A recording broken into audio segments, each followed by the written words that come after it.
Hello, Kev here. This is something we don't normally do, but before you listen to our latest episode, we'd like to warn you that the film we're covering tackles some controversial and sensitive subjects, predominantly homophobia and religious extremism. Neither the film or indeed film guff are glorifying any of these views, merely reflecting what's unfortunately happening in the world on a daily basis.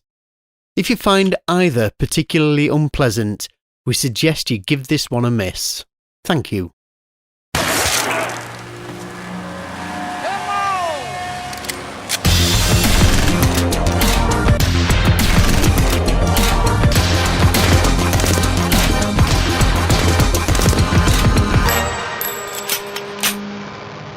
Hello Guffians and welcome to another episode of Film Guff. I'm your host Ali and joining me as always is Kev. Hello. Hello. Don't forget to visit filmguff.com, which is our one-stop shop for everything Film Guff related.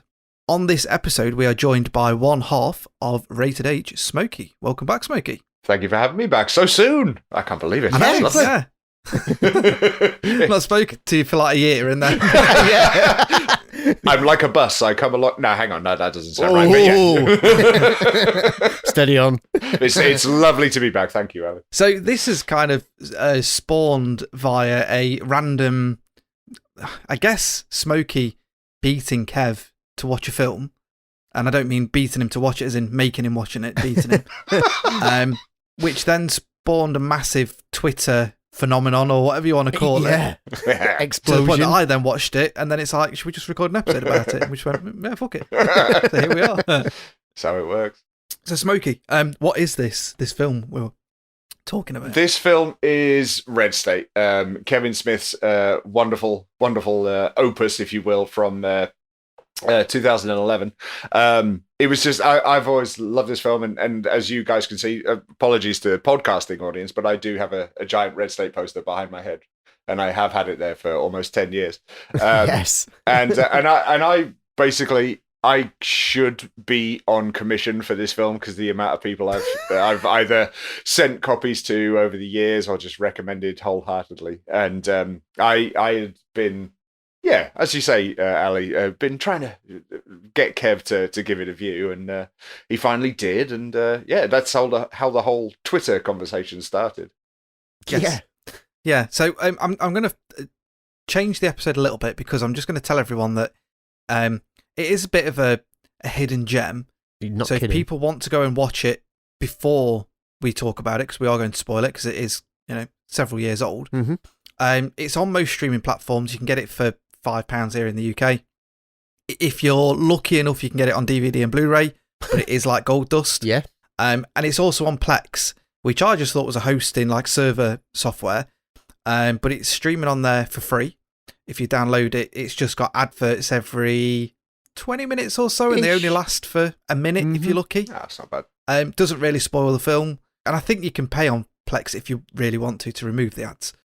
So it's on there as well. So it is everywhere. So if people do want to hit pause now, go and watch it, which we all recommend you do, and then carry on watching, or we're just going to talk about it. And if you like it, then go and watch it.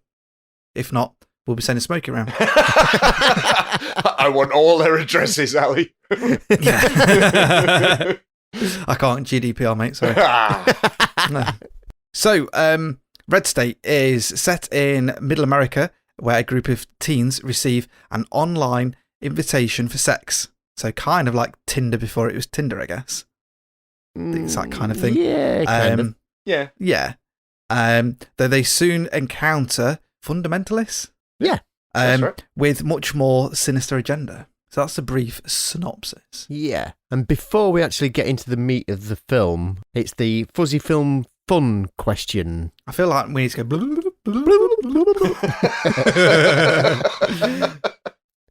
Now, I'll give you 3 fun film facts about Red State, and 2 of them are true, 1 of them isn't. And at the end of the show, you'll find out which one isn't.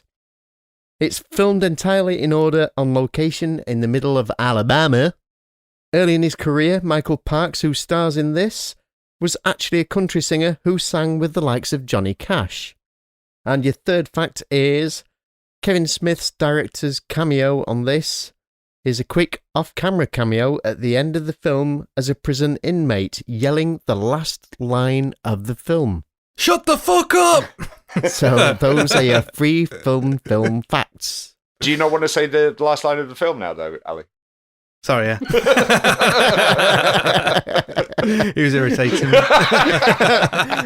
I often do. So we've briefly touched on it, but our history with it, I guess it's more Smokey's history with it. Yeah, sorry.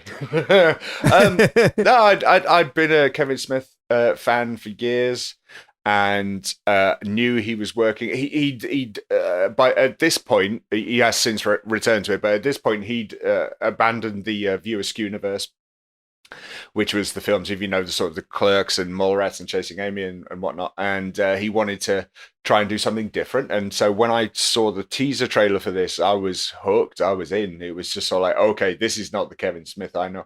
And I mean, that's why you see on all the promotion stuff for the film, it's, you know, it's a surprising film by that Kevin Smith, you know, or an unlikely film. And and I got to see it at the cinema over here because I think it had a week-long run, I think, in this country, and I managed to get to see one showing, and there was, I think, 4 people in the entire screen. It was not busy at all. Wow. And I'll be perfectly honest, lads, it didn't do much for me in the cinema, but I still went out and bought it on release day when it came out on DVD, and I've rewatched it more and more and more over the years, and it's got a hell of a lot of impact.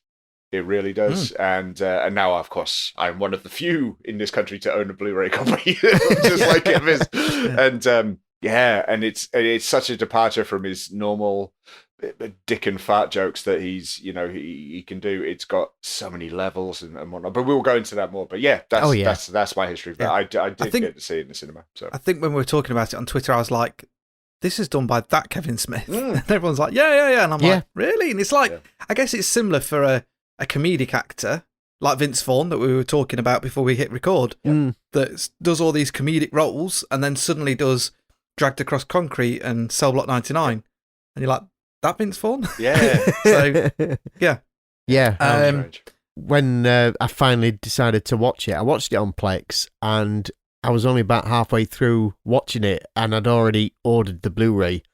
I'd found somewhere there where I could get hold of a copy, and it was just like, I'm getting all of this now. I'd actually checked on the internet first to find out which region had the best Blu-ray, and luckily, it's the UK. We have the best of the crop, because we've got tons of extra smodcasts on it, which are hour-long audio episodes, and there's tons of them all about the background and the film itself, and it's brilliant.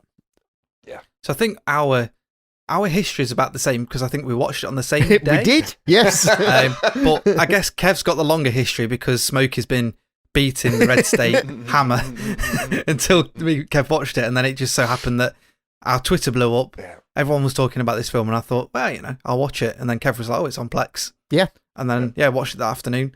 The joys of lockdown, I guess. It was just like, well, I'm not doing anything else. Yeah. And also, bearing in mind, it's only 80 minutes long as well. True. It doesn't outstay its welcome. So. Yeah, true. No, but I think that's obviously a good way, because I think if you made it longer, because of the subject matter, it could get a bit hard to watch. And because of how it's constructed as well, I feel that if you'd have had any portion that was slightly too long, it might have actually outstayed its welcome. Yeah, it moves along very nicely. Yeah. It starts obviously with the kids, and then you then kind of, as it progresses through the film, it's almost bang, bang, bang, bang, bang. And then it's like the wrap up, and you're like, oh, okay. That's, not in a bad way, but it's nice when it's got rewatchability because of that. You know, there's plenty of films I'm sure we've all watched where we love them, but you really want to sit through an hour and a half, well, not an hour, so 2.5 hours, 3 hours. Snyder Cut's a prime example, really good. But do you really want to go and watch 4.5 hours, like a couple of times a week or whatever? It's a phrase I use, and I've used it before, but it really doesn't outstay its welcome, and the speed with which it cuts between the scenes, it's necessary to the plot, I think, because I mean, if you think about the film, it's just a day. It's just one fucked up day that occurs to this. Okay, granted they're religious zealots, but it is a fucked up day in their lives, and that's all you need. That's all you need because you've got these intertwining characters and how they meet up, and if you spread it out. How can you? Because it all needs to happen quick. It all needs to happen fast, and your points need to get across very, very quickly. And I think that works so well in its favor. Yeah. So we're going to get into the film. As you heard at the start of the episode, we've got a bit of a warning, just because of the nature of the film. It's not all homophobic at all, but there are, certain slurs, and we may touch on various bits just because it's part of the film. So this is your final warning that, we may talk about some subject matters that may offend people, but it's just the film. The views of FilmGuff and Rated H do not share those of the filmmaker. Yeah, pretty much, yeah. What is this, man? It's like Craigslist for people who want to get fucked. I thought Craigslist was Craigslist for people who want to get fucked. Right. We're getting laid, boys. She wants all three of us at the same time. It's gonna be like fucking my mom. This is what happens when parents block porn sites, man. They make socially backwards kids. Bet you boys want to get up to the devil's business, don't you? So get drinking, because I ain't drinking alone. I don't let no man in me unless he's got at least 2 beers in. Yes, ma'am.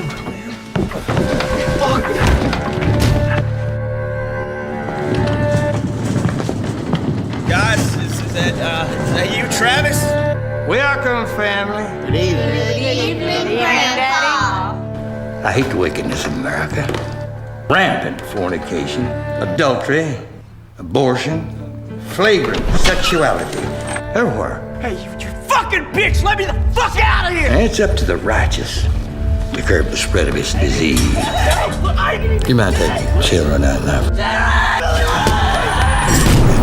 Gonna get grown up in here. Send the sinner straight to hell. Send the sinner straight to hell. God doesn't love you. Unless you fear him.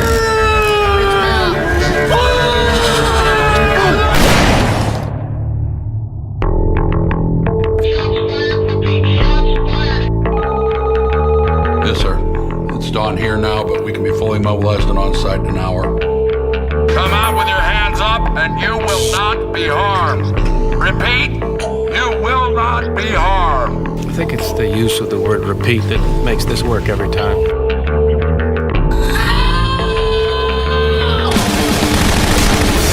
I never saw the hand of God so clearly in all my born days. Those government people, they're gonna kill you too.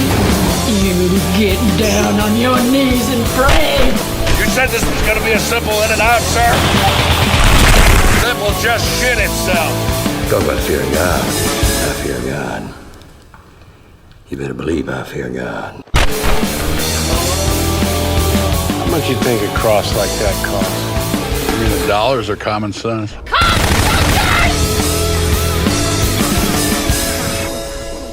We'll kick off with the first part of the film then, where you kind of feel like it's going to be a teenage comedy. Maybe a comedy drama? Yeah. Anyway, Travis, Jared and Billy Ray are talking about hooking up with this woman from the internet who's after group sex with all 3 of them.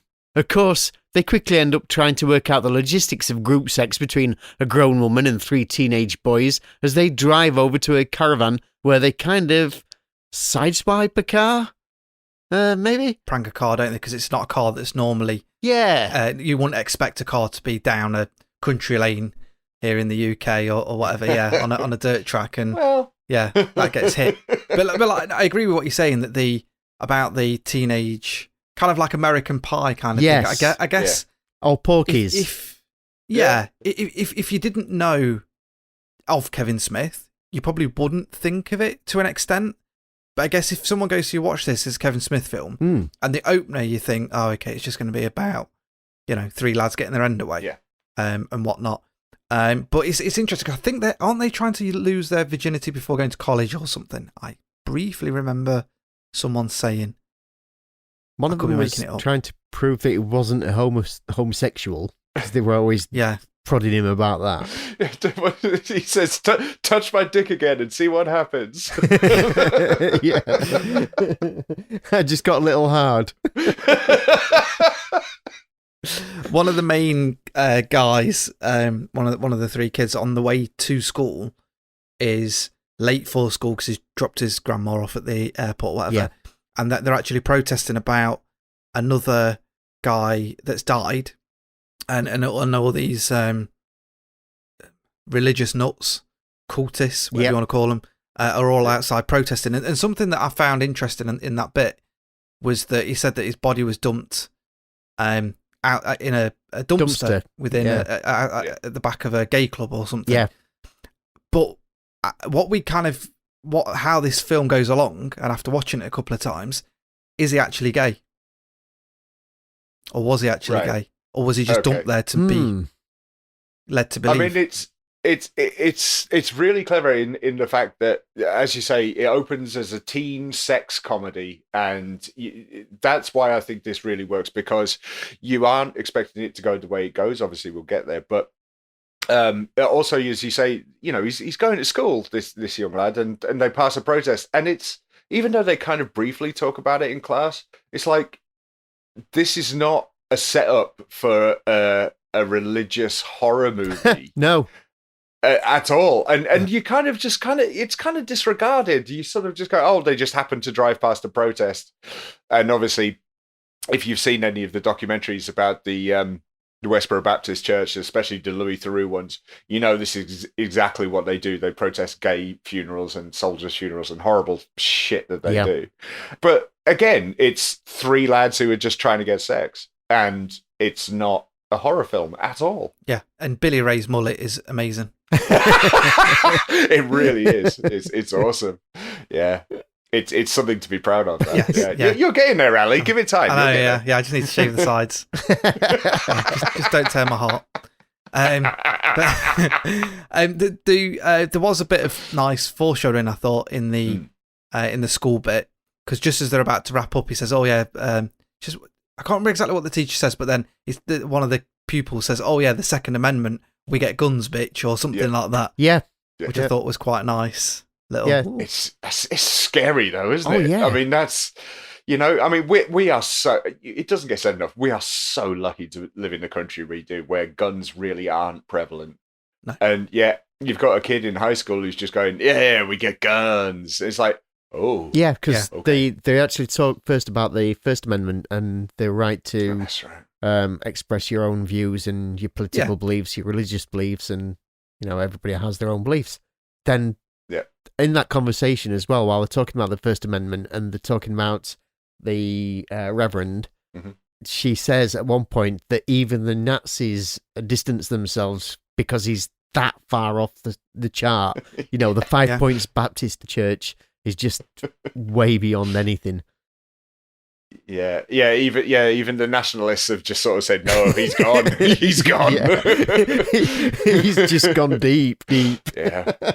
I mean, you're right. When the Nazis are turned around and saying, no, you're going too far, it's like, oh. Yeah, that's not good. Yeah, there was quite a funny, and this is where I guess there's a little bit of humour where they're saying, I think Billy Ray hasn't got internet. I think he's that much of a bit of a hillbilly. They're like, virgin. How are you gonna get in or something if I'm underneath or I get the arse or something? And then it's like, have you not watched porn, mate? Like, probably give him a hard time. This is how backwards your kids turn out when you block porn sites. Be a warning. I love the actual setup line as well. Just as this kind of starts to go a bit sour, just as they've sideswiped the car that's been parked, and he says, "Let's not take this fender bender as a bad omen, boys." I would. Yeah. Go home. Yeah, exactly. But at the time, well, at one point as well, he says, "We'll have to go home now," and he's like, "Come on, it's still going to be fucked in the morning. We might as well carry on." Yeah, don't matter when you take the car back, it's still fucked. Yeah, exactly. Yeah. Do you know what? That is the perfect horny teenager excuse to try and get laid. It's still going to be broken in the morning, exactly. So why not? Yeah, and I guess it's worth saying that in this parked car, it was down a dodgy alley that There's two blokes in there having a good time, shall we say? Yeah. Which adds value to the film later on.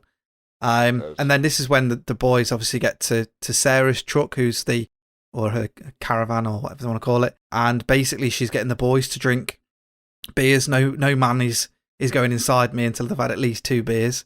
And then they end up... Classy. Yeah. Oh, classy. Yeah. And then they all pass out. Sounds like our local McDonald's. I was just going to say, doesn't that sound like something in Doncaster? No comment. And then one of the guys wakes up and he realises that he's actually been dragged in a cage into the 5 Points Trinity Church, and someone else is tied up there, which I don't think... I think it's got a sheet over originally, hasn't it? Yeah. Or to start off Yeah. with. Yeah. But I mean, it's the fact that they tie him to a massive crucifix, well, a cross, but with cling film. That's just uncomfortable for so many reasons. Oh God, yes. Yeah. Yeah. And then this is where Cooper's doing his long sermon of what's happening. Is it actually Sarah's father, or does she just call him Daddy? No, it is. He is. Well, they explain it away in a line that John Goodman says a little later on, that the only way you can be in the church is if you're related by marriage or blood.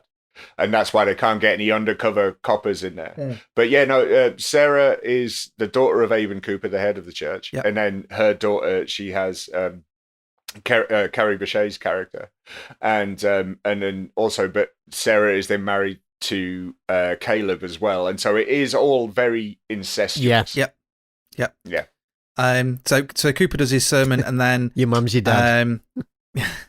Dear God, that sermon he does is terrifying. Oh God, yeah. Oh yeah, and that's with children in, and then they do the ritual killing where he says that all the kids have got to go. It's about to get grown up in here. Yeah. And that's when you see that Travis and Billy Ray are actually in a trapdoor underneath the staging area. Mm-hmm. And then they start to prepare Jordan into getting pulled up onto the crucifix when Pete, one of the cops, turns up. One of the things that did make me, I guess, cringe. It's hard to explain, but when you're watching it, and it's like, don't get that gay saliva on you, boys. It'll get to you. Don't let him spit on you. Yeah. And it's like, fucking hell. It'll really? turn you. Yeah, that was it. It'll turn you. Yeah. They're literally wrapping his head in cling film to not get his blood or saliva on them, and that is just, dear God, it's horrible. Yeah, the way that the matter of fact as well about walking up with a very big 6-shooter and just blowing his brains out, from the top down. From the top, and then they've already got a pre-bit of done cling film to put over that to tie it round his. So it's obviously under his chin. Obviously, it's a regular practice thing, Oh yeah. Oh yeah. They've definitely done it before. Oh, yeah. Which makes me think that the kid at the start, whether he was gay or not, I think they killed him. Oh, they definitely did, because he actually does mention it later on. Yeah.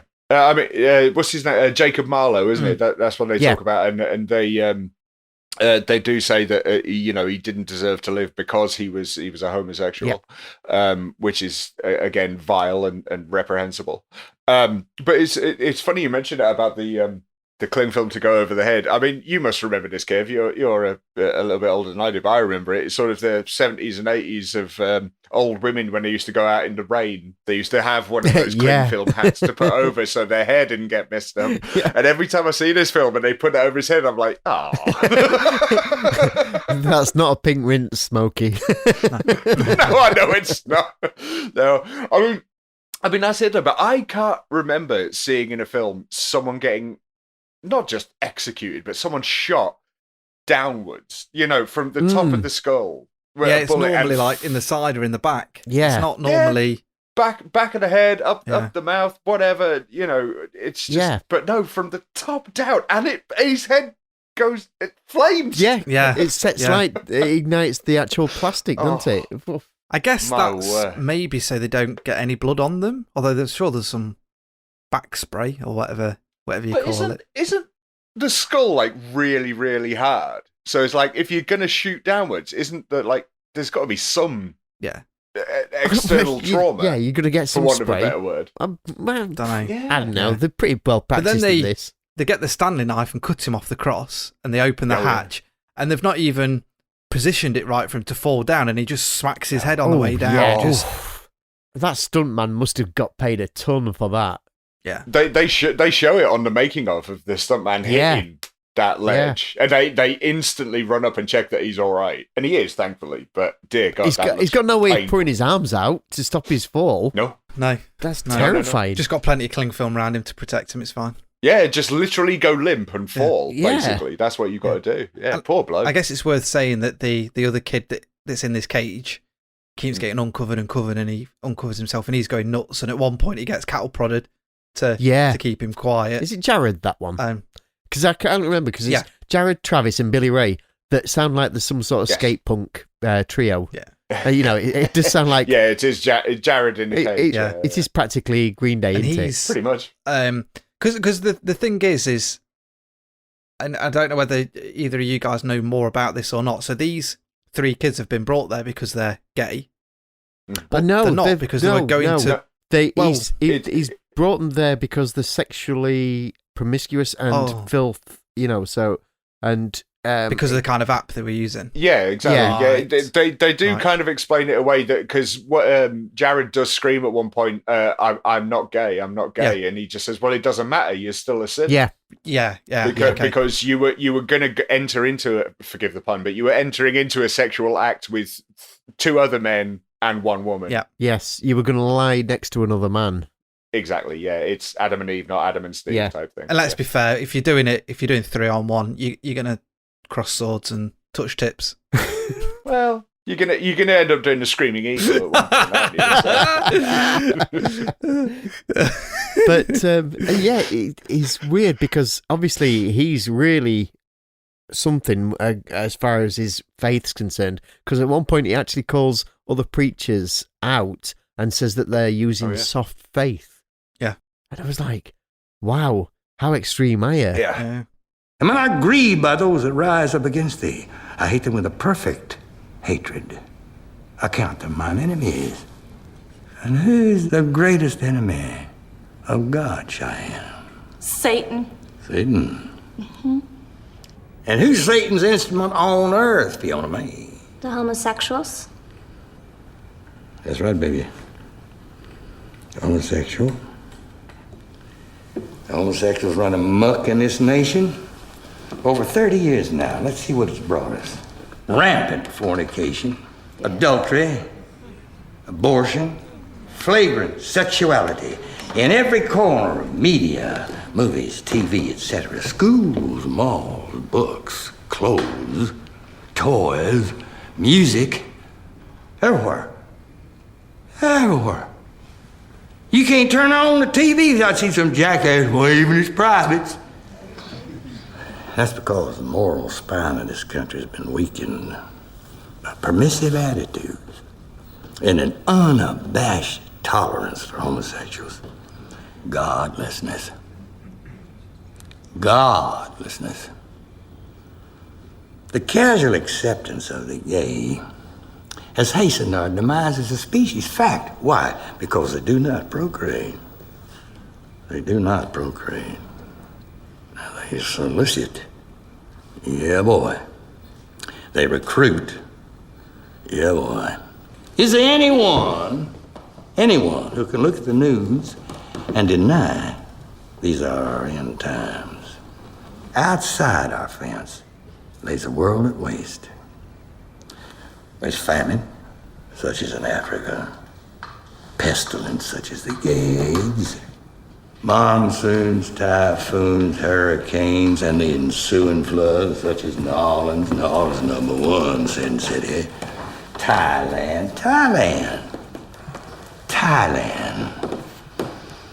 Where pederasts travel thousands of miles, spend untold amounts of money to sodomize a child, a baby. Thousands upon thousands dead in that tsunami. I never saw the hand of God so clearly in all my born days. And the Lord's bore witness to this apostasy. Apostasy, the leaving of faith, the denying of religion, denying of morality. He's done with it. The end is nigh. Yes, it is. When it comes to religion, and obviously sometimes you do have to tread lightly when you discuss religion, but it always just brings me back to Red Dwarf, and Rimmer's parents were Seventh-day Advent hoppists because their copy had a misprint, so it was faith, hop, and charity. And the greatest of these was hop, so they would spend every seventh day hopping and had to wear sou'westers and asbestos underpants when they were having soup. And it's exactly the same with this. Just like John Goodman says at the end, if people want to believe, they will. Yeah. Don't get me wrong. This is an extreme version of religion and Catholicism in general, but it's still scary when people think they have a right to believe. Duck. Yeah, exactly. That's all I'm saying. There's one line that always stuck out to me from the first time I watched it, and he says, "God doesn't love you unless you fear him." And that was like, wow, this is heavy, because the way he portrays it as well, he's very measured, very calm. He's not one of these crazy preachers that shouts out, "Hallelujah to the Lord," or anything like that. He doesn't need to. He doesn't need to at all. It's very insidious. And it's very drink the Kool-Aid kind of delivery, You're joining in the cult, definitely. Very much so. Yeah. So they clear off the body's got into the pit where the other kids are in there, and they start to prime what's his name? Jared, sorry. And then obviously the cop turns up because you find out that it's actually the sheriff's car that they hit on that alleyway that was with another male. And he turns up and he goes, he's about to drive off, and he sees the kid's Volvo there that's got some damage to it. So he turns up and they're like, someone's at the door, while they're taping up Jared to the cross. And then the kids that are in the cellar bit, or whatever you want to call it, manage to cut themselves free on, is it the guy's arm or leg where a bit of bone has poked through from the fall? The body that had fallen through the trapdoor, It's his leg bone. It's absolutely disgusting. But hey, look, if you need something sharp, it's going to work. Needs must. Well, let's face it, it's not going to be Billy Ray's wits, is it? So, well, So speaking of Billy Ray, he ends up legging it. And the guys hear him in the church, so Caleb goes after him, which is Sarah's husband. And somehow Billy Ray enters a room that's the lights suddenly turn on, and it's something that Arnold Schwarzenegger would be proud of, the amount of firearms that are in there. It is the scene from Commando, isn't it? When he's getting tooled up. It's beautiful. And so Billy Ray picks up an AK-47, and then both Caleb and Billy Ray shoot each other, and which Pete hears that in the yard. So he then runs to his car to call for backup, at which point one of the other guys from the church comes out and just basically pops him straight in the head. Doesn't care. Yeah.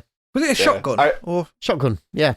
I love the sort of flippant way that Aben Cooper just dismisses it, with just sort of saying, well, the police hate it when you kill one of their own. It's just so calm and just... they don't like it. We're in trouble now, boys. Get rid of the body and get rid of the car. Yeah, but he doesn't panic at all. And obviously the sheriff is on the other line of the radio, and he's like, "What's going on?" And he's already breaking down when he sends off this younger police officer to investigate into his bottle of whiskey because of it. Obviously, we don't know this at the time, but then Cooper then gets on the radio and basically says that I know that you're fornicating with another male, and goes into some very hard to hear stuff about what he's doing. Basically, do you kiss your wife with those lips that have been round her, and all that. And he then tells one of the guys to go and get rid of the car, doesn't he, on the other side of the tracks or something? Yeah, the police car. Yeah. They pretty much get rid of it. I do love the fact that the deputy in this is basically like a throwback to earlier Kevin Smith's work as well, because he's not even supposed to be here. This is his time off. He was actually 10 minutes over when his shift when the sheriff came back to the police station. Not even supposed to be here today. Exactly. Yeah. I hadn't thought of it that way, but yeah, I guess you're right. But he's great, though. I mean, I've seen him in a couple of things, mainly sort of American sitcoms, and he's got a very distinct voice, and I mean, he's a big lad as well. And but he's just he wants to take his wife to Italy for their anniversary, and what's Italy like? And it's full of Italians. Oh God! Yeah, it's so closely scripted though, because obviously he's been talking about going to Italy for his 5th with the sheriff, earlier on. So yeah, everything is really well laid. There's no plot holes. No, it's just a really tight film, and I think that's why it moves on so nicely. And this is when we obviously get introduced to John Goodman as well, Agent Joseph Kinnan. Yeah. I don't know about you guys, but I mean, obviously, Goodman's great in anything. And, he's endlessly watchable. Yeah. And I'm more than happy to see him in any film at all. But there's something about this role that, I mean, I don't know. Can either of you guys think of an action role that Goodman has played?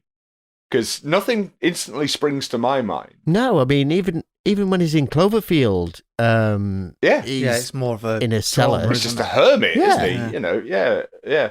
But this, and when he, picks up the fucking machine gun and starts shooting people, and it's just like, all right, I want him on my side. Yeah. It's wonderful. But the thing is, when he does that, when he does pick up the gun, you can see that he's been trained. At no point does it look unbelievable. The fact that he actually knows how to handle that weapon, picks it up exactly right, aims, shoots, puts it back down.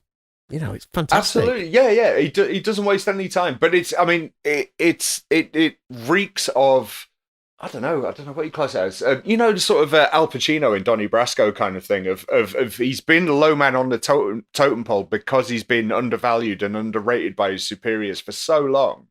And it's just like, this is his chance now, and he's going to do it. Granted, he does technically get promoted at the end of the film. Yeah. But it is literally, it's like, this is what this guy can do, but you've just had him sat behind a desk for so long. Yeah. Basically, he's been sat behind a desk investigating, because while he's on the phone, it kind of cuts in and out to him talking. They've been watching these guys for ages, but they've not got anything to pin on them to to get a warrant to go in and say, what are you doing? And it just takes a while for them to get there. But John Goodman is always great. Isn't he great? Yeah. And I do like the fact that they sort of point out that the two things that have happened is, one, there's been destruction of a tree, minor, okay, fair enough. And then there was flaming bags of dog shit, and then they sort of realised, they're sort of going, oh, is that the neighbours? They go, no, that's the church themselves. They've been doing that. And it's like, oh God. It's pathetic. The sort of red tape and bureaucracy of it is just sort of like, oh, come on, you could do better than this. When he freely admits, John Goodman's character, Keenan, he freely admits that they've got an arsenal. He knows they have. Yep. But because they've been modifying weapons for years, but they can't do anything about it. Yeah. It's terrible. Yeah.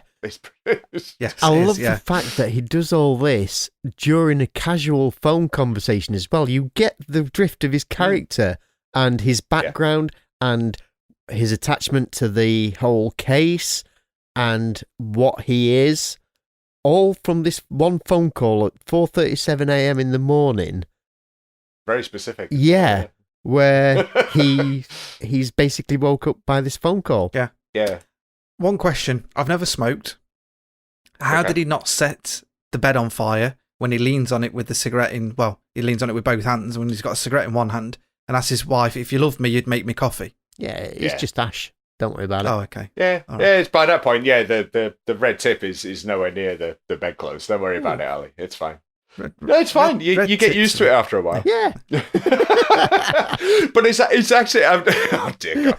But I do like that you pointed out, though, which is that, he's having this various very serious phone call. It's obviously with someone who is a lot higher up than he is, but he still plays with his wife a little bit. You know, he makes her laugh, and she gets up to make him breakfast. And even when he's on the phone and he's talking about the Great Wall of Bullshit being, yes, named after the one in China, sir, and she's laughing. And it's just, that's brilliant as well, because he is talking about this heinous shit on the phone, but he is still looking after his missus, and I like that. I thought that was great. That comes up later in the film as well, when he's told to do something. And he's like, I've got to do it for my wife, basically. Yeah. I'm not going to let her clip coupons for the rest of her life. Exactly. Yeah. So Travis breaks free, and manages to get himself a weapon, but obviously while they're frantically panicking about, not that bothered that they killed one of the Billy Ray, they were more bothered about the woman's husband, Caleb, being killed. So he just hides there on the body, and they think they've killed two of them. So they're like, whatever. And I'm not sure if he takes a kicking or Billy Ray does, but I think it's Billy Ray, because he doesn't flinch at all. It's a bit of both, really, isn't it? Yeah, because they don't know that he's faking, and so she just kind of just pounds the quote unquote body. Sarah goes nuts, doesn't she? Yeah. And then I think Travis, his intentions is to run into the congregation and just mow them all down with this AK-47 he's found. Obviously, none of them have got a safety catch on them, but then he sees that they're prepping the other guy for his execution, if you like, and his ritual killing. So then he starts to flee around the church, where he's chased by the rest of the congregation. Rather than just running straight out the doors, he decides to go upstairs and all sorts of weird shit, I guess. But their church is below ground, though. So that's how it works. So he has to run upstairs to get out onto the sort of the ground level. Yeah, right. And because it's kind of like it's built above and below ground as well. So when he does finally get to fair play to him, he does run the right way eventually. And he does get outside, and that's unfortunately when Stephen Root's character kills him, and he falls in a fountain. And what's it gives him? Horrible. John Goodman gives him a right arsehole for it as well. Sit the fuck in your car, or whatever he says to him. Sit the fuck back in your vehicle. Your vehicle, yeah.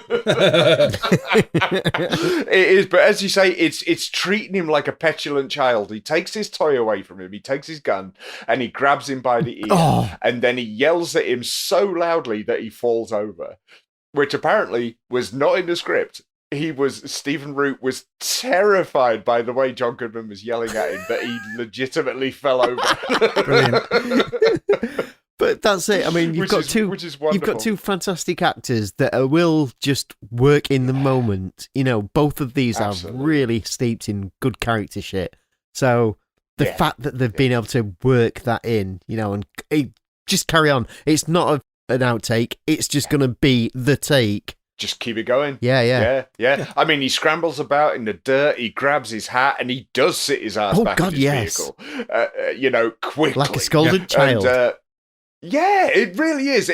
He is the new kid at nursery who is being schooled, and it's wonderful. But what you say, Kate, it's this brilliant trifecta. You've got Stephen Root, you've got John Goodman, and then you've got Kevin Pollak in as well. And it's this triumvirate of brilliant character actors just bouncing off each other, and because even Kevin Pollak just kind of takes the piss out of Stephen Root, just kind of nonchalantly. He calls him Barney Fife, and it was it's just I love it. Isn't this where he calls it Casa de Batshit? That's right. Yeah, it's the other copper. Casa de Batshit. And it's just like, because you learn that to keep away prying eyes from the law or from their neighbours, they've scared off that most of their neighbours, which we learn, because of their I don't want to call them hard right, but they're definitely militant, if you will. Militant religious people, and they've torn down all their barns. They've erected the Great Wall of Bullshit to block out any prying eyes. And you do get more of a sense of the fact that, especially when they pull out blueprints that are 80 years old, because that's the last time a kind of ordnance survey was done. And it's just like, oh shit, these guys have really gone over the edge. They're paranoid. Yeah, exactly. They've got nothing on plans at all. That has been passed. They've not actually submitted anything for inspection or anything like that. So, of course, they've got no idea what kind of a rabbit warren they've got around there. And that's kind of played out when you've got Travis running around desperately that it looks like it's going to be the exit and it's not. It's a broom cupboard. It's just insane. Yeah. Basically just finds a window and jumps out of that pretty much. Yeah, and luckily it was the right one to jump out of. Yeah. Yeah, but as he said, Goodman admonishes Stephen Root, just, sort of saying, did he fire on us? There are kids in there. We don't fire back, kind of thing. Yeah. And it's, they do have standards, believe it or not, when it comes to guns. So, yeah. It's hard to tell from over this side of the pond. But he gets the loudhailer out, doesn't he? Because they've not got a phone and stuff. And what is it he says? Is it you will not be harmed? Repeat, you will not be harmed. It's always the word repeat that makes this work every time. And then obviously you wait a while, and he's like, "Oh, they must be thinking." And then suddenly the guy next to him just gets sniped in the eye. Yeah, Kevin Pollock's just a hell of a shot. Yeah. I do like the bit of trivia that because obviously Stephen Root gets shot as well. He dies in his car. Yeah. And the little bit of trivia is the Easter egg is that Stephen Root enters and exits the film with a shot to the mouth. Oh God! Oh yeah. I didn't come up with that. That was on the trivia. So.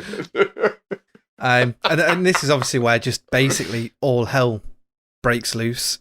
Massive gunfight. Isn't this great? Wow, the gunfight is going on. John Goodman, does he make a call or get called? He makes a call because he's calling for backup. Yeah. That's it. Right. Yes, yeah. And then he's basically told, "Kill everyone. We don't want any witnesses. Don't care. Just do the job because they're terrorists or classed as terrorists." Domestic terrorist cell. Yeah. That's after he actually says, "You said this would be a simple in and out, sir. Simple just shit itself," which I thought was a fucking brilliant line. Yeah. Wow. That's what really got me on board. The way he delivers it as well. Yes. Yeah. Well, that's because he's actually got a piece of Kevin Pollock's head in his leg at that point. Yeah. Yeah. And then he that's when he has the argument with the other agent or FBI just grunt that's there to shoot people. And he's like, basically go and kill them all. And he's like, no, we can't do that. There are innocents in there, blah, blah, blah, blah, blah. And that's when he says about, I don't want my wife to be clipping coupons. I've got a directive. That's what I'm going to execute. We need to just go and kill everyone.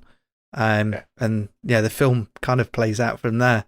But it's crazy that, what's this, 40 minutes of film, maybe? Pretty much, at the kind of the standoff gunfight, which is madness. Yeah. It is literally the operative is kill everyone. Yeah. Because although actually as it transpires towards the end of the film, you find out that isn't the case. The rest of them that didn't get killed are going to get buried in a maximum security place and never see the light of day ever again. Because so they can't tell their story. The Patriot Act. Oh, beautiful. Well, exactly. Yeah. He deals. They praise the Patriot Act, which is that's interesting. Yeah, but there's a bit of the agent who is sort of Harry, who is sort of Keenan's right hand man, is Kevin Alejandro, who people will know mainly, I guess, these days from Luther. He's in that, and sorry, not Luther, Lucifer. Sorry. Oh yeah, and. But then Mark Blucas is the other one, who is from most people will know from Buffy. Yeah. And it's just you get these, again, you fill it with people who, regardless of whether they're big names or not, can do the job really, really well, and also because Mark Blucas, I felt really bad for him because he's been tasked to kill this young woman for no reason whatsoever. They're a domestic terrorist cell, and she's there on her knees in front of him, and he's about to shoot her. And of course, her mum comes along and blows his head off. So what happens? God, that is shocking. What was his plan when he shoots randomly, gives her the gun and tells her to run off? Is that because he was trying to defend himself so he can say she ran off? No, it's basically is that an excuse to kill her? It's basically the Jack Palance thing. He had a gun. Yeah, it was Shane, wasn't it? Yeah. That was just to clear his own personal conscience that She shot at me. It was covering his ass, basically. Yeah, he knew what he had to do, but he wanted to make it look like he was a good guy. Yeah, right. Basically. So he did kind of have morals, but kind of didn't at the same time. Well, I mean, at one point you've got John Goodman fighting with the higher ups on the phone, saying, "I want some sort of confirmation. I want text. I want an email. I want something that covers me." And he's getting fuck all. I love that line though when he says, "No, your word's not good enough. I either get a text or an email, or it's no go." Fair play to him. That's like if someone tells me I don't have to go to work that night. It's like, yeah, but I want a text or an email, so I have to. Right? Get it in. You learn that the hard way when you start to work. Give it me in fucking writing, else it's not happening, sweetheart. Been stung by that before. If you turn around and say, "Well, no, they told me over the phone," it's like, "Well, it's he said, she said, isn't it?" It's one person's word against another. No, I want it in writing, and then I can take a screenshot. Unless they're on encrypted lines, I'm sure the FBI could record those calls. But but there's just so many of these little lines peppered through it, which are just beautiful. Yeah. And that's one of them, and I love that as well. And it's as you know, we get to the bit after the when we think the rapture is happening, which we'll come to in just a second, and there's a flurry of them in the space of about 5 minutes, and it's just what a script this is. You know, it can't be praised enough, because it tells you everything you need to know. It tells you the duality of man. It tells you how that maybe we shouldn't listen to the higher ups sometimes, and then maybe we should, because what's her name? Cheyenne, the Carrie Bashay's character. She says, "Look, we've done some bad things, but we're not terrorists." And it's like, well, hang on, how bad are the things that you've done? Yeah, because they've just witnessed someone being murdered. So what else have they done? And it looks like they're fairly used to that. You know, that's like a typical Sunday afternoon killing. Yeah, because you've got that random couple towards the back that are fucking knitting. Yes! Yeah! Like the other guy's holding the wool or the yarn for her, making sure it doesn't tangle up, and she's there just knitting away. Someone's just casually getting murdered. Yeah. Yeah, that's Betty Aberline as well, and she's a wonderful character actress as well. She's in a lot of Kevin Smith films. Yeah. She pops up in Dogma, and she pops up in something else as well. I can't remember right now, but she's wonderful. You'll recognize her from a few things. Yeah, but and then you know, as you say, Ali, she's there, she's knitting, and then later on in the film, when they're having the shootout, she is kicking open a window with an AK-47 and yelling "motherfucker." Yeah. I love it. I do love it when like it's in quite a lot of films, and it's normally for comedic effect. But when you just get like old ladies, or we were talking, and hopefully we'll do the episode one day, Brain Dead, when you just suddenly get the vicar or whatever he is just going, "I kick ass for the Lord," and just starts beating the shit out of all these zombies. Stuff like that I love. It's stuff that takes you by surprise. Yeah, out of character kind of stuff. Yeah, precisely. Yeah, wonderful. So yeah, from here, everyone's basically been just killing each other left, right, and centre. Sarah's daughter tries to get Gerard to get them to leave or to protect her and the kids, because she doesn't want the kids. She's trying to strike a deal, isn't she? She's trying to get him to be the human shield. Kinda, yeah. Yeah. So that she can get the kids out. Yeah. That exactly. She's as the copper calls it, that she's the caretaker of the children. Yeah. And but this again was a great scene. Is the fact that she's trying to save her life, she's trying to save the children's lives, but then she also reflects on the fact that they can't tell their story because the Zionist media won't believe their story, or they'll twist the words. And it's like, what? See, her brain right there is split in two. She's trying to convince a normal, quote unquote, normal person to help her, but her religious fundamentalism is still there, and it's still, her brain is skewered in two there, and it's so clever. It's really great. Yeah. Love it. Yeah. And I guess one thing that isn't covered, but because of the timeline it kind of is, and it's worth mentioning, is the reason why the cops are killing anybody and everybody to an extent, like, and including these kids that are innocent, is because, as far as I'm aware, unless I missed something, they're not even aware they're in there because of the time frame.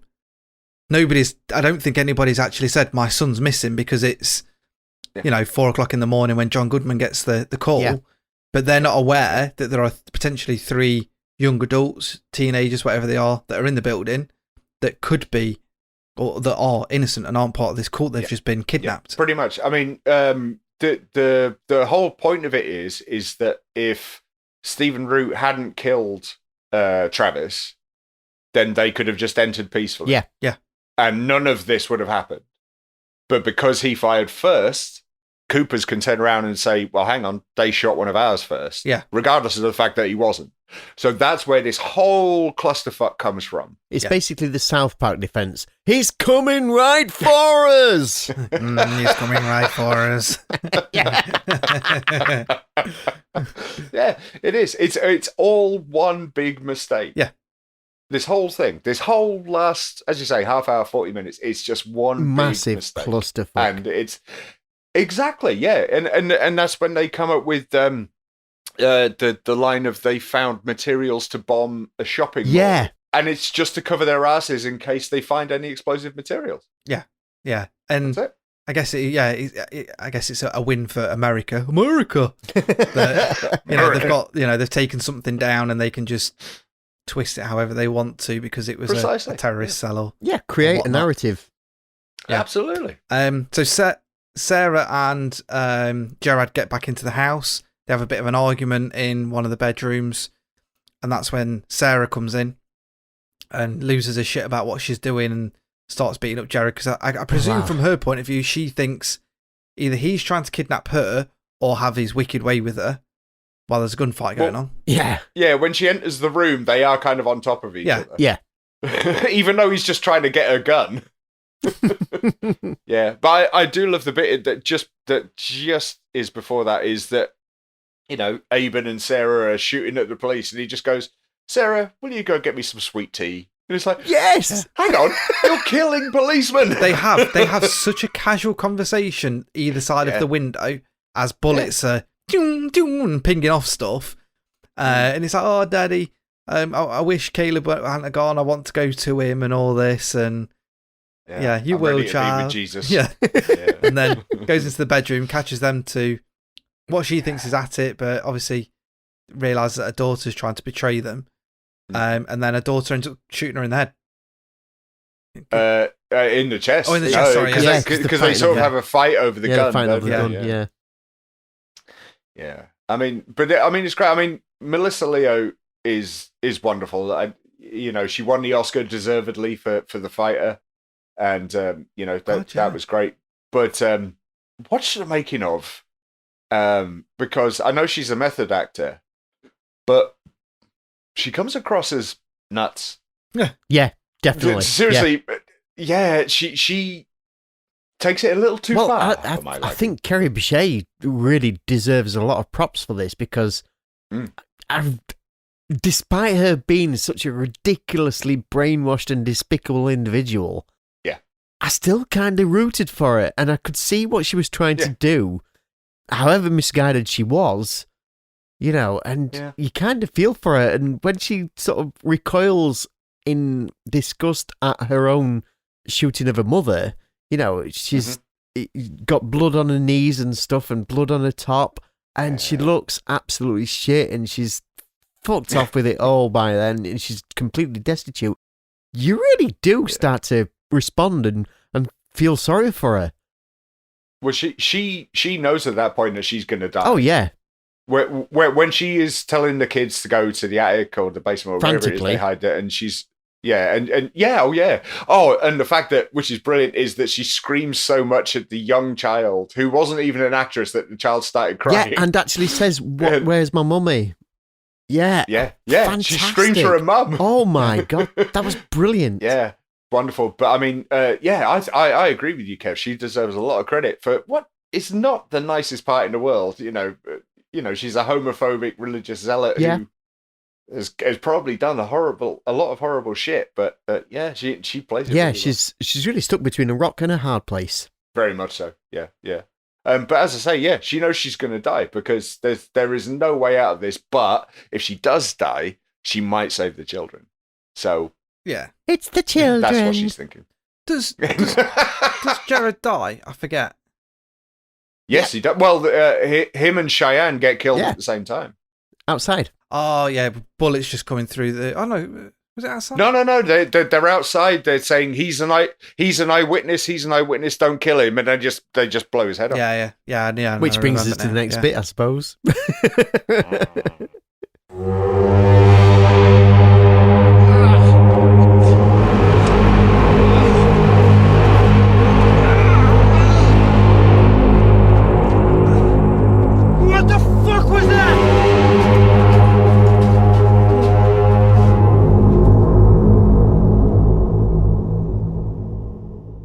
So this is the point where they're claiming that Rapture's coming, and there's a siren going off, which is quite funny later on when we find out what it's not a siren, it's definitely just like a mad horn, like a Swiss Alpine horn. Is it the horn of Saruman? Yeah. It's kind of like the noise that the aliens make in War of the Worlds, the Spielberg. Yeah, it is. It's not dissimilar. Yeah. Now... Don't forget, I watched this on the Dolby Atmos system. And fucking hell. When that horn came in, I was just thinking, what the fuck are the neighbours doing now? Seriously. Pause. What the fuck? It is kind of unexpected. Yes. And then, obviously, what's left of the congregation just come outside. All the FBI agents are like, what the fuck? Yeah. Holding I love Aben Cooper's line of, drop the artillery! Yeah. It's not putting your guns down, it's drop the artillery. Yeah. And then Cooper starts kind of preaching and stuff outside, saying it's obviously the rapture and all that. John Goodman's a bit confused. Well, you would be. And rightly so. Yeah. He's like, what the fuck? And then basically this is when the film cuts to the wrap-up of him being interviewed about what happened. So I guess kind of the film is him retelling the story, kind of, I guess, or at least the battle. Pretty much, yeah. Because this is obviously a few days afterwards when they've been arrested. He gets kind of an arsehole in, but it's not. It's a typical FBI. You disobeyed orders, so we're promoting you. I think again, it's how flippant the other agents are. Yeah. They're just so blasé about it. They're finding it funny that Aben Cooper is going to get raped in prison. Yes. Daily Schluppins by Coke and Cox. Yeah. I mean, you're kind of like, well, he does deserve it. And it's like, oh, but still, dear God, come on. And but yeah, and then as you say, Patriot Act, bitch, and they're just and then when he says, "Oh, if you could help out the neighbors who set up this speaker, and I'll write it later." And it's just like, oh, they need more than that. They saved a lot of lives by doing that. Yeah, and obviously he gets like the telling off for disobeying orders because he didn't just go and kill them all. And he then gets the promotion. For what? To go to end up going to Washington? It's what they call a sideways promotion, isn't it? It's not moving up at all. It's a desk job. He's not getting fired. But yeah, exactly. That's it. I mean, what do they call the class as they call it? Shining a directive, isn't it? And so they can't legitimately send him up, so they'll just move him to the side. But also that means that he can't talk about what happened after this interview. Yes. That's why they're doing it, basically. They're making sure that he stays quiet about the whole thing, because obviously you've got the rest of the congregation that are going to be buried deep, deep, deep and never be seen again. That's it. Well, they that's what he says. Oh, you're still going to kill him? And he says, no, we're going to kill him with kindness. Yeah. And fantastic. That's terrifying. Yes. Superb. Really they explain well done. that the trumpet noises was a side bust, if you like, because there was some local school kids that had a farm or something nearby that were getting pissed off with him. So got an old fire station horn siren or whatever, and then hooked up to an MP3 player just to an iPod. Yeah, sorry, an iPod, Yeah. I love that. An iPod of all things, he says. with trumpet noises that downloaded off the internet. Yeah. And then it turns out that when they went to investigate that, they were growing weed. So they all got busted. Yeah, because it was a compost. Yes, that's it. A compost collection. Yeah. And that's obviously how they were covering the smell of the weed farm. So there you go, kids. It got so bad you can taste it. Yes. And at one point he says guff, so I was quite happy about that because I thought, yay, it's nearly a name drop from us. Thanks. Nearly. Oh, you could have used that for years. Oh, I could have dined out on that for donkeys. I'm sure we could. Isn't there that service online where you could probably pay John Goodman to say Cameo? Oh, Cameo. Yeah. Cameo, yeah. That'd be awesome. But yeah, and then the film ends with Cooper singing in his cell, pacing around, doing his bit of preaching. And then someone tells him to shut the fuck up. That shot, though, Yeah. where it's just locked off practically. It's just a static shot, but it doesn't move. He's just pacing around like a cat that's just stuck in a box and singing and chanting to himself, and you think, fuck, man, you just never stop. Yeah. No, it's weird. Yeah, but I would like to just return to the bit when they sort of say to Keenan, they sort of say, was it how did you deal with it? It was, I subdued the suspect with a headbutt. Yeah, he was standing unnaturally close. I love that line. It is poetry. It is beautiful. All the way through, the writing is fucking off the chart, and you think, God almighty, this is not just somebody that's used to writing usual Joe Schlub things. This is somebody that's really at the peak of the creativity. It's great. Perfect. Yeah, but I subdued him with a headbutt. It's just... Yeah. He was standing unnaturally close. And when they do that, because he is standing there going, shoot me, he is right in his face. Yeah, he's chest to chest. And it's just like, oh my... Yeah. I would have tried a headbutt at that point. Oh, damn straight, yeah. Glaswegian kiss. So that's our walkthrough of Red State. Brilliant. It has moved at a pace as we've talked about it because the film does, to be fair. Very much so. It, like we say, it doesn't hold any punches and it does rattle through. There's one thing that I did want to remind you of, though, where John Goodman actually says, people do the strangest things when they believe they're entitled, but they do even stranger things when they just plain believe. And that is one thing that's really stuck with me from this film, and it's not just applicable to fundamentalist Christians. This is just anybody. It could be anything, even down to levels of fandom. Well, yeah, true, but I mean, it's the Nazi theorem, isn't it? It is, yeah. The bigger the lie, the more people will believe it. Yes, that kind of thing, and it is terrifying when you do get an ethos in your head of a belief, and it's really scary, and people will die for it as well. Oh yeah, and what a waste of life if you're gonna do that. It's scary, man. It really is scary. Definitely. Yeah. One thing that I forgot to mention, I don't know if you guys both noticed it, but on the second watch through, I noticed that when Sarah's giving the boys beers, they're already open. Oh, yeah. Obviously she'd already laced them. Yeah, because she gets them out of the fridge and they're already open. Yeah. Yeah. And they're just like, oh yeah, free beer, I don't care. But well, if you're going to get a foursome, you might as well take free beer as well. The last thing you're going to be worrying about is where your beer's coming from. Okay. But it's get it down your neck. Quite funny because obviously on IMDb somebody picks it out and says, well, they're the wrong coloured bottles. They're green bottles with white labels when they should be brown bottles. And it's like, yeah, but the character has actually invented these drinks. It's a film. Yep. Wonderful. Yeah, it is.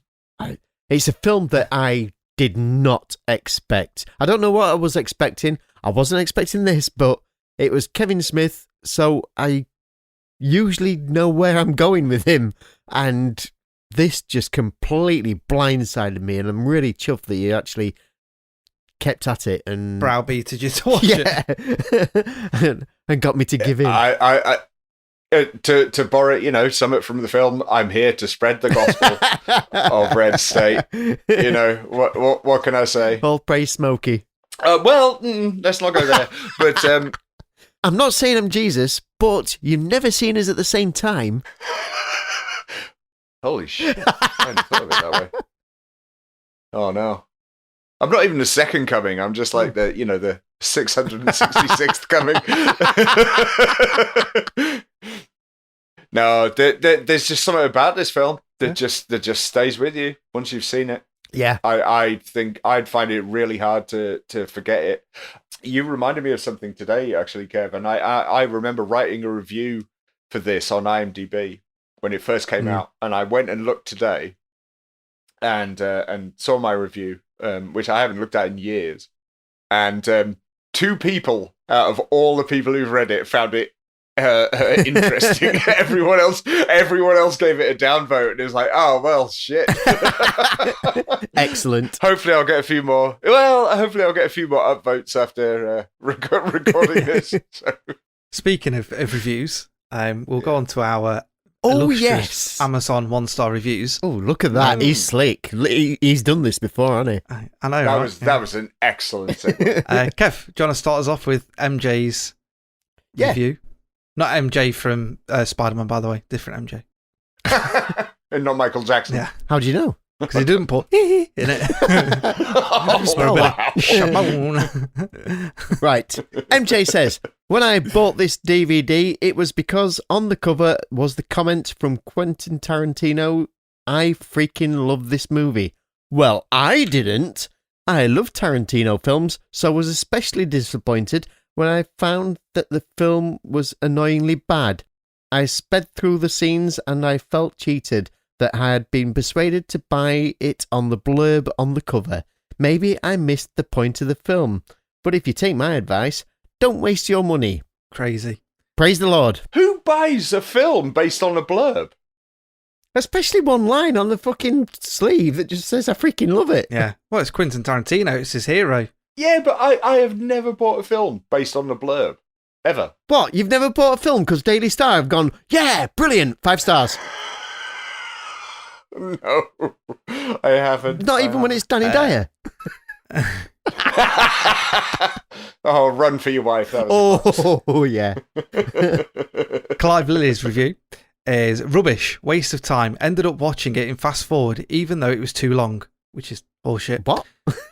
Yeah. Please trust me, you don't want to watch this film. It's poo.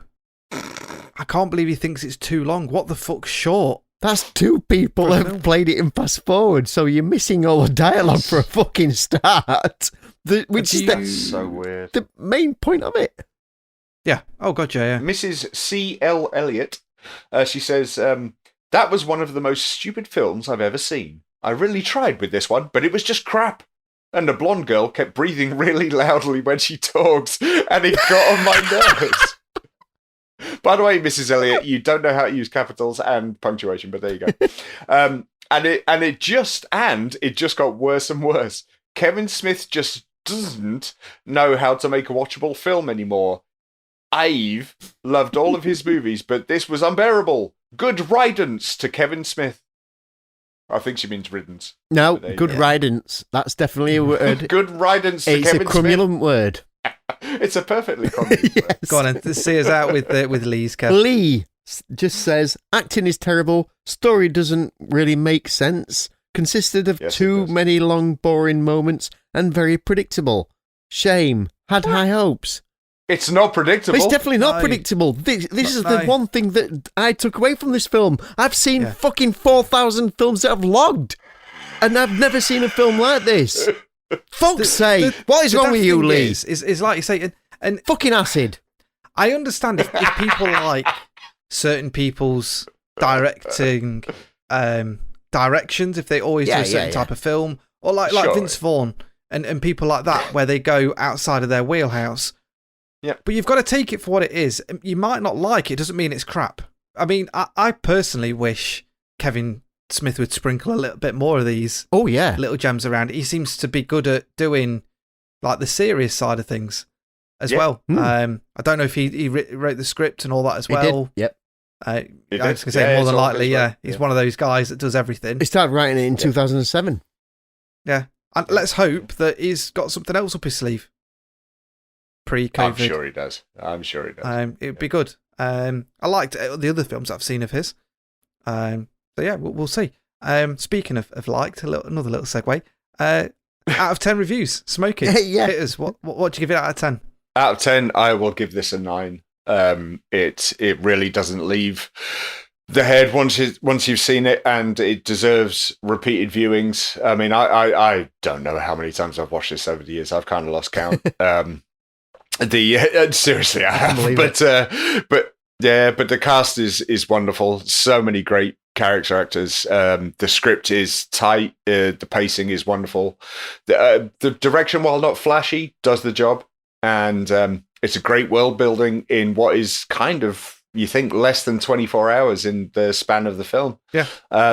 It's wonderful. It's a 9 for me. Lovely. Kev, what about yourself? Right, well, I'll join in with Smokey. The cast are amazing, mostly because this is a cast of character actors that, for the most part, I'm unfamiliar with. Even Michael Parks, who has a ridiculous span of a career, because he's very much a comedian. I didn't even realise that I was very familiar with Michael Parks due to him playing Jean Reno in Twin Peaks. So you really do buy the believability of every character on screen, and every character has so much commitment to the role that everything is perfectly believable.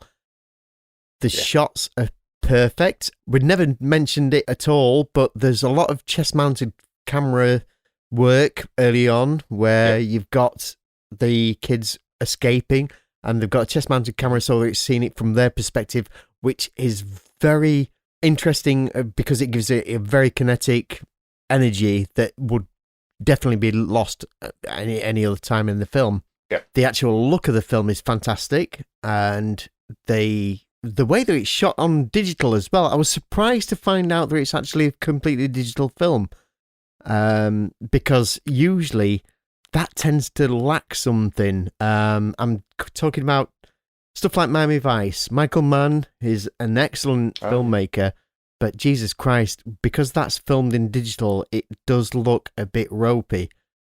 Now, whether it's because that's actually been stepped up in the 7 years between the two films, I don't know. But because of all this, and because of how powerful the story is, and how much it wrong foots you, because it starts off with one act, then goes to the second act, just to the point where you are actually starting to feel comfortable and think you know exactly where it's going. It just pulls the rug from under your feet and makes you move some other way. So because of that, this is a solid 10 out of 10.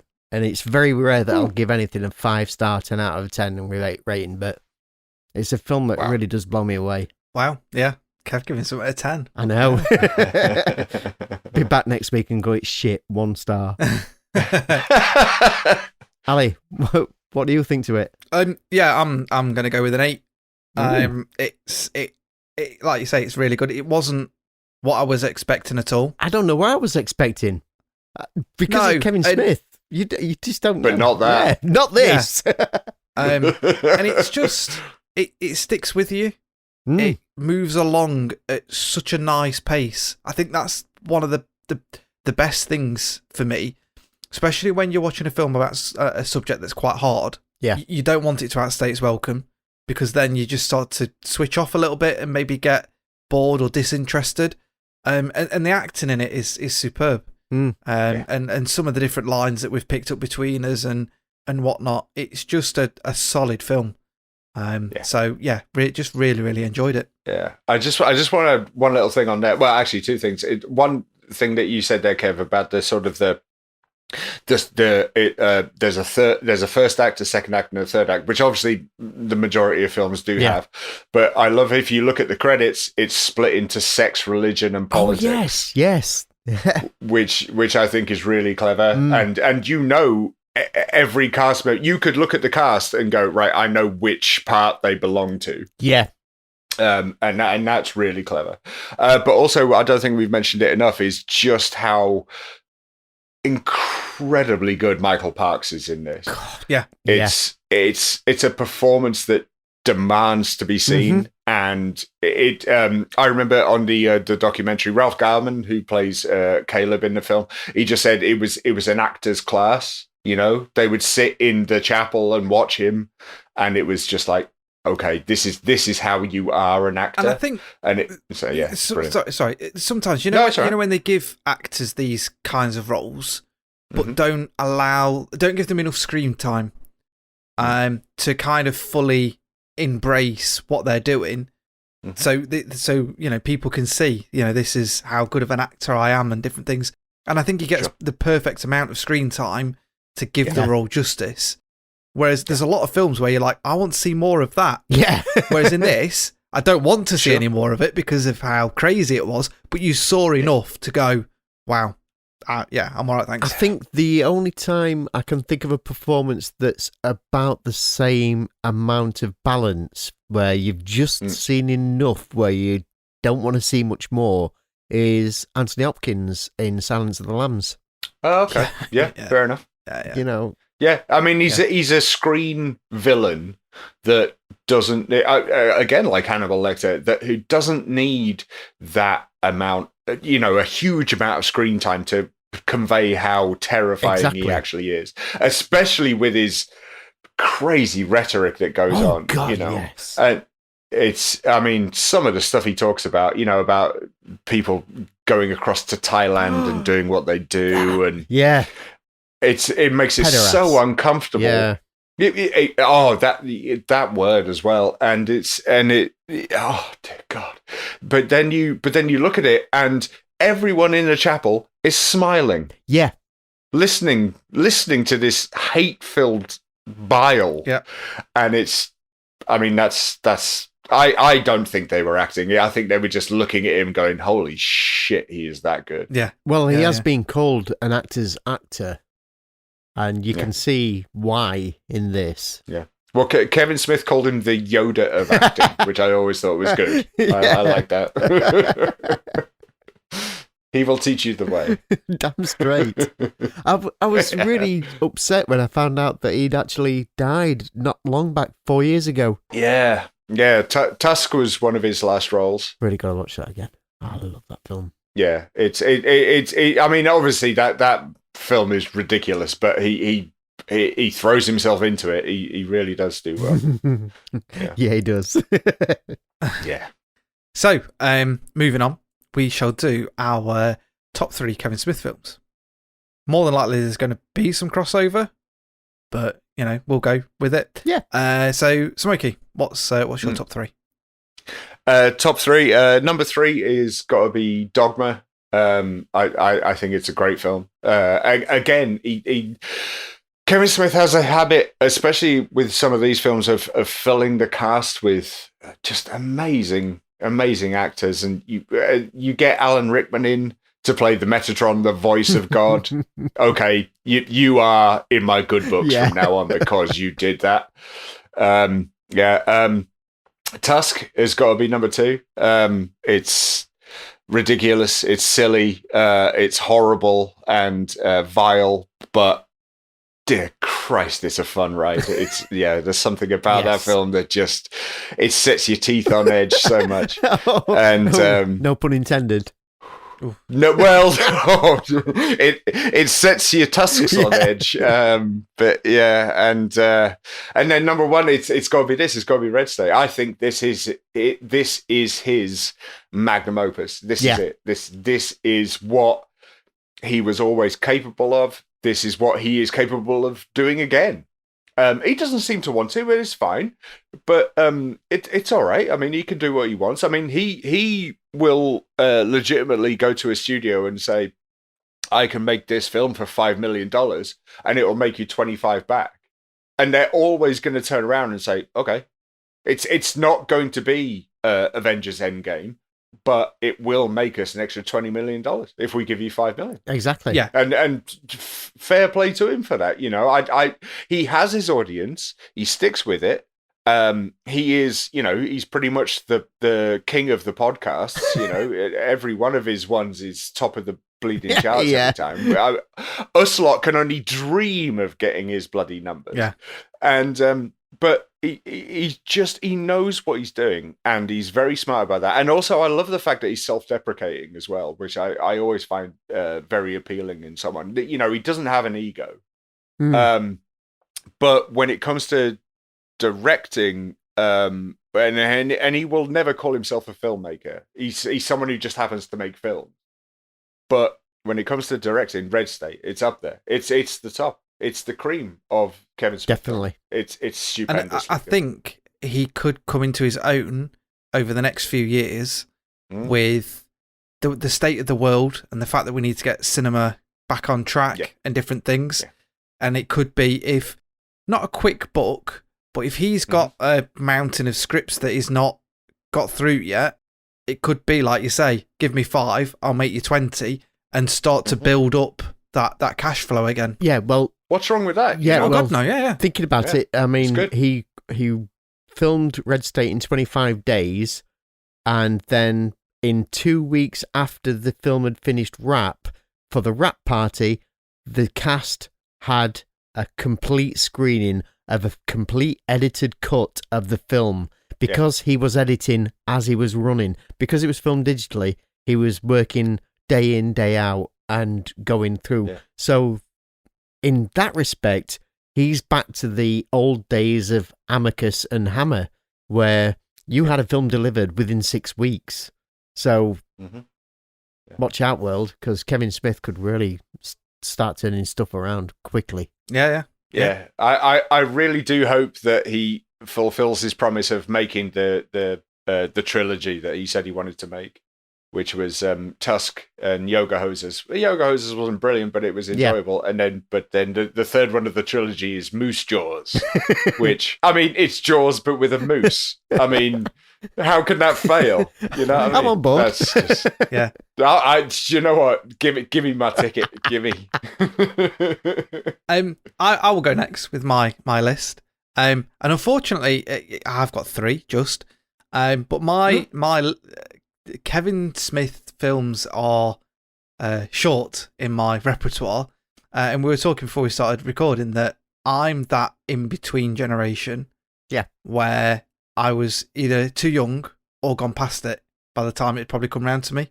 Yep. Not that, there's ever a time where you can't go and watch a film. And I think they just passed me by when I said past it. Like, I've watched some. So on my top 3 are Dogma, Jay and Silent Bob, and Red State. Perfect. Because they're the only 3 films I've watched of Kevin Smith's. Yeah, I need to go and watch the rest. But there are some that I've watched that I think are his, but aren't as well. Is that Jay and Silent Bob Straight Back or reboot? Whatever the original is. Straight Back. Oh, yeah, Straight Back. But the thing is, at the time that you were getting into it, that bubble had already burst. The whole Jay and Silent Bob was probably the last shout of that particular Scooby universe, because then after that he moved on to Jersey Girl, and that was not a good film. It's not great. I mean, it's worth watching for George Carlin. Yeah, it's got some good stuff, but it's definitely not up there. And you've kind of just missed the boat, along with that whole thing of the Clerks and stuff. And of course, when Clerks 2 came round, again, you're not really on board with where he is, because he's more advanced in his years than you are, so you don't really relate to what the problems are that he's got. And as well as that, the problems that he has in this film, in Clerks 2, is again related back to Clerks. So there's a lot of callbacks that you're not going to understand because you never saw the first. Yeah. And also, I'd throw Clerks 2 in as being one of those few beasts that the sequel is better than. It's a damn fine film. Original. Yes. Yeah, I would go with that. Yeah. If not only for the fact that he actually calls The Lord of the Rings a film about a long walk. Yeah. It's just 2 guys walking. Yeah, brilliant. That's all it is. But no, I want to go back. I want to go and watch some of them. See what I think. They are really good films, but I do them in order because they do reference. They themselves. do, yeah. So they're very incestuous. So Go with Clerks, Small Rats Chasing Amy, and then go from there. Yeah, and Chasing Amy is definitely worth watching. Yeah, I know. We've had plenty of guests on that, praise the work that Kevin Smith's done. Yeah, and I'm like, but it's one of those things that various films do pass people by. Yeah, that's it. Why we can do podcasts about it. Yeah, exactly. It's like the never-ending playlist, isn't it? Yes. Yeah, pretty much. Yeah. Kev, hit me. What's your list? Mine's like a remix of Smokey's list, actually. My number 3 is Tusk. It's one of them films where it sat there in my head for a fucking long time afterwards. I watched it and then just went shit in the bed. Whoa! What the fuck? Oh. I mean, I've watched some crazy shit over the years. I mean, I've watched Mexican shit from 1963 and thought, this is nuts. But then I've watched this and gone, motherfucker. Nice. Yeah, again, it doesn't leave you. Oh, no, not at all, no. And thank God for that. What a fantastic film. Yes, I would definitely want to see Tusk again soon. My second is Mallrats, which I have a deep affection for. I love it. I feel like it's Kevin Smith's only really big kind of stab at trying to make a hit record, if that makes sense. He's making this one for the studio. Okay. And trying to create a number one. And for the most part, he does just that. It's a really enjoyable flick. Fair enough. And fuck everybody that says that they can see something in those magic eye pictures, because they can't. There's no fucking sailing ship in there at all. It's just a random bunch of shit on the... Can you not do magic eyes? Fuck you! Don't you start. Kev, there is a picture in there, but it's not a sailboat. I hate to tell you. It's a knobhead. Seriously, I've done it. That's it. I'll have to bring my magic eye book and get you to focus in and see if you can see stuff, Kev. Oh my God. Squint, walk 4 steps backwards, stand on your head. Just stare at it until you kind of lose concentration and then your just pull it away and see it. Yeah. Can you not do those things that people post up where there's numbers hidden in text and you can just see that it says 916 or something? Numbers? Are you colourblind? No. Oh, okay. Well, that affects people, doesn't it? So when they're doing those, I was just asking. No, calm down. No, just sorry, Kev, carry on with your list. Christ almighty, I'm just worried then. I went, shit, is all my DVD collection in black and white? Or brown. Yeah. Everything's sepia. And my number 1 film, sticking with the whole Red State thing, and kind of Red State is kind of I don't know, reprisal from Dogma. He's basically having another pot shot at Christianity. Although Dogma is a damn sight funnier than Red State will ever be. Well, yeah. This is true. But, shit, man. It's just so enjoyable watching Matt Damon and Ben just... Matt Damon! Just the 2 fucking worst angels in the universe. Oh, God, yeah. They're great. Yeah, pretty much. And the shit monster. Oh, yeah. You need a rubber poop monster. Yeah. I also have to throw in just a bonus. Honourable mention has got to be to Zack and Miri Make a Porno. Is that Kevin Smith? Oh, yeah. Yeah. I've seen that. I quite like that. I did too. It made me pissed. No, I didn't get it at all. The frosting scene alone is one of the greatest comedy bits I've seen in a long time. I should have put that in my list. Yeah. I'd forgotten about it. I just suddenly got remembered of it. Maybe when Kev said poo, and so it just it just you reminded me of the film there. Is that Seth Rogen in that? It's well worth checking out. Yes. Yeah, Seth Rogen, Elizabeth. Yeah. I think that's possibly why I've got the block with that, because Seth Rogen. I know, but it's the least Seth Rogen movie of Seth Rogen movies. I don't mind him too much. Sometimes he can just be himself. He's all right in Green Hornet. Oh, God. Yeah, all right. Nobody talks I about quite that. enjoy Green Hornet. I like Green Hornet.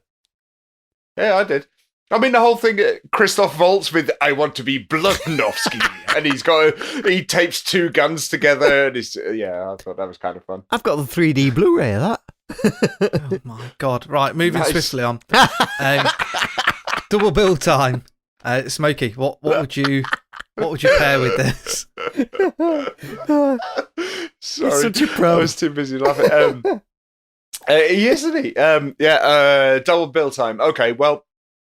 I don't know if you've seen this, Ali, but Probably I know not. Kev has. It's all right. Always work on the assumption that I've not seen it, and then I'll surprise you if I have. All right. I tell you what, you could do this in the edit then. Ali, I know you haven't watched this, but we're just going to leave that in. I know, it was too fast the delivery anyway. But there we go. I know Kev has seen this because we talked about it before. I wanted to stick with religious horror, so I'm going with a low-budget British religious horror movie called The Borderlands, which is absolutely magnificent with Gordon Kennedy and a couple of other people, and they it's religious horror, and so you have Catholicism, you have all of this, and it makes you proud to be an atheist. Yeah, it does. Because the end of it is kind of like being swallowed by the devil's asshole, and it's just like it's so good. And the what I think it's available on Prime right now. I think, but. Yeah, low budget British horror. It's about 80 minutes. It's not long. Okay. You're right. I haven't seen it. There's a sheep burning. There's a priest throwing himself off a castle. It's fucking awesome. And Kev and I have talked about this before. What a great film it is. It's wonderful. And I think this and Red State would go perfectly together. It's Lovely. phenomenal. Kev, what's your double bill? My double bill, again, is going with the kind of fanaticism kind of angle, but slightly different. And it's a film that I got into by the soundtrack, because I had the soundtrack from the late 80s long before I actually saw the film. The soundtrack's by Skinny Puppy, and the film is called Charlie's Family. And it's actually a film about Charlie Manson and the family and what have you, before the whole Sharon Tate shit goes down. And it's a very interesting film. And it's one of those where I've seen it and I've really had to take a long time to actually come to terms with it afterwards. It's a really hard watch, but very interesting, and it kind of plays into the themes that you've got going on here as well, because Charles Manson, for a lot of it, is doing the same kind of thing. He's working mind games, and he's not really throwing a lot of crazy shapes while he's disco dancing. He's doing it straight. Another film that doesn't leave you. Okay. Yeah, definitely. Yeah. Not seen either of them, but there's surprise. Ali, go on then. Throw us your disco dancing. He's going to pair it with Frozen. Spoiled it. No, Frozen 2, dickhead. No, you know my double bills are on point. So I've kept with the cult theme, and it's a film that we both love, and we've still not fucking talked about on the podcast, but it's going to get another mention. Endless. Oh my fucking god! Okay. Yes. Have you seen it, Smokey? I have. Yeah. So I just think it pairs. Obviously, it leans into the more supernatural side of things, but it's still based around a cult and different things that are happening. So yeah, that would be my double bill. That's not a bad shout, actually, Ali. I've got. That is damn good. That's pretty good. Yeah. There you go. Damn, that makes me want to watch I know. it again, though. Well, I only watched the whole triple bill again last week. I watched Resolution, The Endless, And then I watched Synchronic because Synchronic's the new one. And I thought, yeah, you know what? I'll just dip in again, just in case. And of course, there are references that you wouldn't pick up if you didn't watch the other two before you watch Synchronic. So just throwing that out there. Synchronic is fucking amazing. God damn it. Okay. They've done it. They've done 4 films now. They've done Resolution, The Endless, and Spring, and Synchronic. There's no fucking stopping them. Twats. So, how about you tell us what you really think, Kev? Oh, so, Kev, before we wrap up, Wells made some shit ones every now and again. You like. So before we wrap up, Kev, what's the fuzzy film fun logic? Yes, 4 Fs. The fuzzy film fun logic fun film free fun film thing is Kevin Smith had originally wanted to shoot a film on location in a real red state around Middle America, which would have been Alabama. However, due to budget constraints, he ended up shooting it all just outside Los Angeles. Boom. Nice. Yeah. I think that about does it. I think we've rang this red state film dry. If Kevin Smith is listening to this and he wants to come on the podcast, get in touch. Worth a shout out, you know. We never know. We love it. It's worth a try. Yeah. Just let everybody know where you can find Smokey. Everywhere. Oh, I'm everywhere. I mean, your listeners only heard me a couple of episodes ago, so... Yeah, but they might not have listened to that because they might not like Eddie Murphy. It's possible. That's very true. It's very true. No, I mean, you can listen to me on Rated H, and you can listen to me on all the best lines if you wish. Both wonderful. Find us on all the... thank you. And you can listen to... me on Film Guff that I've been on 3 times now, I think, which is very sweet. Yeah, and and you guys are going to come back on to Rated H and do Brain Dead, which I'm really looking forward to. And I think we should torture Kev at some point with Metro. Oh, absolutely. Bastards. Oh, that's so much. Yes, bring it on. Yeah. I'm sure Ben would be up for that as well, because I think he'd be on Kev's side. Yeah. So. Yeah, but no, Rated H, all the best lines. Find us on social media at Rated H Pod and Best Lines Pod. Just find us on Twitter. That'd be great. And Facebook as well. We're on there as well. But it's just great to be back on Film Guff again so soon. And you have an open invitation to come on to Rated H and all the best lines. I hope you both do at some point. Yeah, definitely. Whee! So that's about it. It's been an awesome episode. I've had loads of fun again. Always do when Smoke is about. And obviously on his Todd this time. We do miss Ben, but hey, Smoke is a funny one. There's no Chris sandwiches. I know. Yeah, thank God. We have to edit that out. I can't stop munching him. So that's about it. Thank you very much for listening. Don't forget to give us a rating and all that wonderful stuff. And we shall see you all soon. Bye-bye.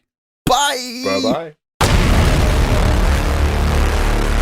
Goodbye, and don't forget to take your belongings. Contact us on Twitter at FilmGuff or visit filmguff.com. See the face of Jesus on my way tonight. He says to me, old senator, come on in. I see the face of Jesus in that great white light.